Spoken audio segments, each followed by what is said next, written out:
Well, well, well. It looks like somebody with neon green and purple hair might not be the most trustworthy source for the truth. Now, I will argue that, hey, we're not all the way there yet. We don't have all the facts, but they are coming out fast and furiously. Huge shout out, by the way, to everyone who's been supporting my channel. I'll be live streaming tonight if the bandwidth is okay. I'm in the middle of nowhere right now before I have to go to, before I'm due on set. I've got about an hour, so I want to get today's videos done, keep you guys up to date on everything going on, but then we'll talk tonight, hopefully, about how everything was. Now, turns out we've got a little bit of a liar, pants on fire. I thought the yellow hair with purple and the skin that hasn't seen sunlight in probably 12 years was a sign of truthfulness. I'm always being told that people that look like this are right on Twitter, so I'm really shocked. I'm shocked and appalled to find out that, oopsie, now we have a story that AB retweeted a story on a new warrant. Yikes. AB retweeted a story shared Wednesday by the New York Times focused on the latest search that was released on everything going on right now. Before he handed the item, the prop, he had declared it was cold to AB on the set of the film. An assistant director told the detective he should have inspected each particular round according to the affidavit, but he did not. Well, what's pretty cringy about this is what this retweet really was AB coming out and saying, "Hey guys, see, I'm not at fault. That's all this is." And there's enough blame to go around. Certainly, the person in charge of the props is the most to blame, followed by the person who thought it was a good idea to take those props out and for target practice. And then there was the person that brought the live items onto the set that apparently got mixed in. I actually don't think right now, as I'm kind of putting this all together, that this was a situation where they had, real ones mixed in with non-real ones and they got mixed up. I just think someone left one in there because we know that hours before this, they were using it for target practice.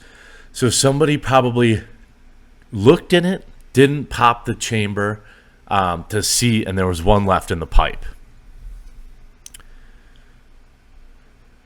The actor had previously retweeted a Variety article saying AB was told that it was safe. Another retweet.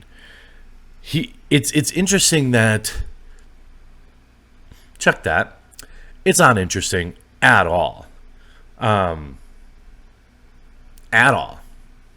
Where somebody like him would be more concerned with public opinion and his level of fault than just, shutting up for a while. Maybe if you're AB, you should just shut your pie hole for a little bit, and let everything play out. Like if you know that you're clear of any kind of guilt, probably just shut up. Although the sheriff said that he still may face some level of charge. What's interesting, is that he's put out a blanket statement. But now he's essentially in hiding. AB spotted with family in New England, but PD is actually not sure where he is, which is curious to me because he just ended somebody's existence. It's odd that they wouldn't want to stay in touch because it's curious that he still wouldn't be a person of interest in this. They haven't cleared him yet, have they? He was spotted laying low with his family in a quiet New England town, and even the people who are looking into everything aren't exactly sure where he is. He was spotted Sunday in an off-the-beaten-path location in an unidentified part of New England. Now, usually, when stuff like this happens, as far as I know, you're not supposed to leave the state. You're not supposed to be able to move around, move freely until they clear you. Now, maybe they did provide him some level of, clearance that we don't know about. They said, hey, at least from what I know on TV, I'm sure there was some sort of famous line with like, "Don't go too far now," you hear? Something like that. But I do find it particularly distasteful and really on brand for AB.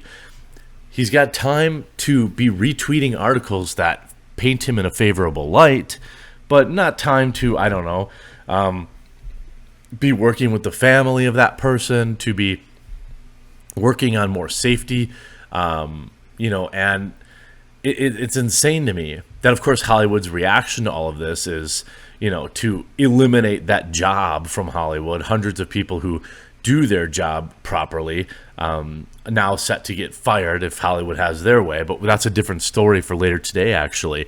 But what's interesting to me is, and I suspect that the purple and yellow, green-haired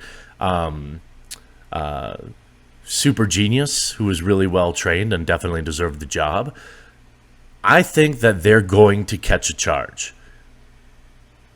They really should. I mean, if this had happened in a home, let's say, if it wasn't a Hollywood actor, would we even be questioning? No, I'm not saying this is something that, gosh, I don't know what the exact right one would be, but there's something to do with negligence, I would argue. But now, the sheriff, looking into everything with AB, says that the person in charge of them, their statement was not accurate. Uh-oh. He said that he does not, the local person looking into everything says he does not believe the statement from the purple and yellow-haired individual was accurate regarding the presence of live rounds on set. AB was practicing, we all know, the cross draw and all sorts of stuff like this. However, authorities eventually did confirm that there was, live pieces on set. Speaking to the Today Show, their Sheriff Mendoza was asked if that statement is accurate given what they've collected so far, saying that there was nothing, no live anything's on the set anywhere. It never happens. His reply, of course, is no, obviously it isn't. That was live, obviously, so it's not an accurate statement as far as I'm concerned. They also said in a press conference that in addition to that one, they also took 500 others, including a mix of blanks, dummies. Not sure how those two are different. I'm not up with the lingo. But what also appeared to be even more of the live ones. So they had, why would you even, oh God, this is just like such an infuriating situation, especially for people like me and many of my viewers who practice, being very safe. Just wait. Right now, it's boiling under the surface, where you're going to see another conversation about this. Oh, it's not just one person's idiotic mistake. No. We need to have a whole new laws, and need to have new laws in place. Joe Public, John and Jill Lunchpail, they're the ones that are going to have to, have some new regulations, or it's going to get even harder to get, recreational pieces like this for collectors or for amateur cinematographers. It's not going to be the big production houses that take a hit here, but Also, the product. You know, you're going to lose a lot of authenticity in the quote unquote props that get used. I don't know if anyone really noticed, but certainly on films like, you know, Western films and stuff like that, you would want something that looks extraordinarily similar. I feel like there's a lot of ways to have this without, you know, a firing pin or something like that in there. It just seems like that would be the natural thing to do, especially now with all the things that we can do in post and add things digitally. But what's interesting is only a few people had access to the combination of where these things were held, and during the time of filming, it was said that she was the one, the purple-haired, yellow-haired, that was involved.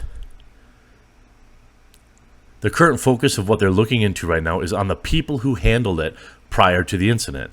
In addition, he says that detectives are taking a very close look at how live stuff made its way onto the set, as well as who's responsible for bringing it. I'm almost certain at this point somebody's catching a charge, and they should. What I'm concerned about is when this gets blown out of proportion, and every day, you know, citizens are going to have to face new types of restrictions because some idiot in Hollywood screwed up. I hope you enjoyed this video. We'll talk to you again real soon.